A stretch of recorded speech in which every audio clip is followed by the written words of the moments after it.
नमस्कार दोस्तों, राधे राधे। दोस्तों, आज के हमारे इस वीडियो में हम आपके लिए पुत्रदा एकादशी की व्रत कथा लेकर आए हैं। द्वापर युग में एक बार महाराज युधिष्ठिर ने श्री कृष्ण से पूछा, केशव, कृपा करके यह बताइए, पुत्रदा एकादशी की क्या विधि है और उस दिन किस देवता की पूजा होती है। तब भगवान श्री कृष्ण बोले, धर्मराज, आपका प्रश्न बहुत उत्तम है।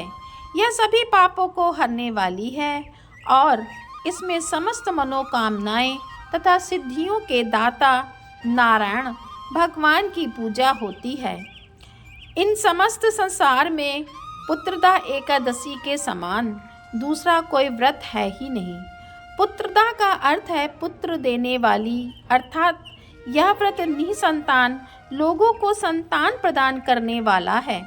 हे राजन, अब मैं आपको पुत्रदा एकादशी के महत्व से जुड़ी एक कथा सुनाता हूँ।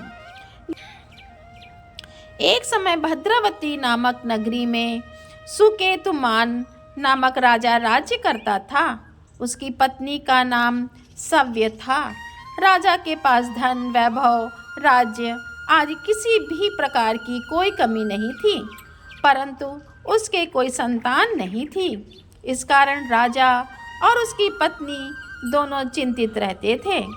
राजा यह सोचकर चिंतित रहते थे कि हमारे लिए पिंडदान कौन करेगा। बिना पुत्र के पितरों और देवताओं का ऋण मैं कैसे चुकाऊंगा। अवश्य ही मैंने पिछले जन्म में कोई बुरे कर्म किए होंगे, इसलिए मेरे पुत्र नहीं हैं। राजा को इस प्रकार चिंता में डूबा देख रानी सव्य भी हर समय चिंतित रहती थी। एक दिन राजा चिंता में इतने मगन हो गए कि उन्होंने अपने प्राण त्यागने का निश्चय किया, परंतु आत्मघाती को महापाप समझकर वह अपना अश्व लेकर सोच विचार में डूबे हुए जंगल की ओर चले गए।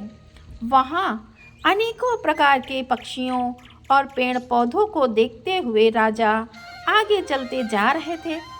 वन में राजा ने हाथी को अपनी मादा और बच्चों के साथ घूमते हुए देखा। हिरण को भी अपनी मादा और बच्चों के साथ। इसे देखकर राजा सोच में पड़ गए कि मैंने कई यज्ञ किए, ब्राह्मणों को भोजन कराया, फिर भी मुझे निसंतान होने का दुख प्राप्त हुआ है। मैं क्या करूं? ऐसा सोचते हुए राजा आगे जंगल में चलते गए। आधा दिन बीत गया। राजा भूख प्यास से व्याकुल थे। पानी की तलाश में वह भटकते हुए एक सरोवर की तरफ गए। उस सरोवर में कमल पुष्प खिले हुए थे तथा बत्तख विहार कर रही थी। राजा ने नजर घुमाकर देखा तो सरोवर की एक ओर मुनियों का आश्रम बना हुआ था। उसी समय राजा के दाएं अंग फड़कने लगे। राजा ने इसे शुभ संकेत समझा और घोड़े से उतरकर उन ऋषियों के आश्रम में गए। आश्रम में पहुंचकर राजा ने ऋषियों को प्रणाम किया और वहां बैठ गए। राजा को देख मुनियों ने पूछा, हे राजन, आपकी क्या इच्छा है? राजा ने पूछा, महाराज, आप कौन हैं और यहाँ किस लिए आए हैं? कृपा कर मुझे बताएं। तब वह ऋषि बोले, राजन, आज से 5 दिन बाद संतान देने वाली पुत्रदा एकादशी है। हम विश्वदेव हैं और इस सरोवर में स्नान करने के लिए आए हैं।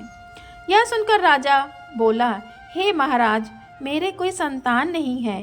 यदि आप मुझसे प्रसन्न हैं तो मुझे पुत्र प्राप्ति का वरदान दे दें। यह सुन मुनि बोले, हे राजन, श्रावण मास की एकादशी का नाम पुत्रदा एकादशी है। यह निसंतान को संतान प्रदान करती है।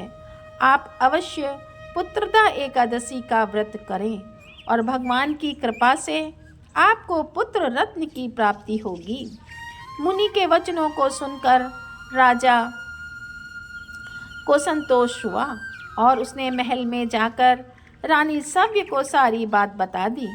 और पुत्रदा एकादशी के दिन राजा और रानी दोनों ने पुत्र प्राप्ति की इच्छा से पूरे विधि विधान से पुत्रदा एकादशी का व्रत किया और द्वादशी के दिन पारण किया।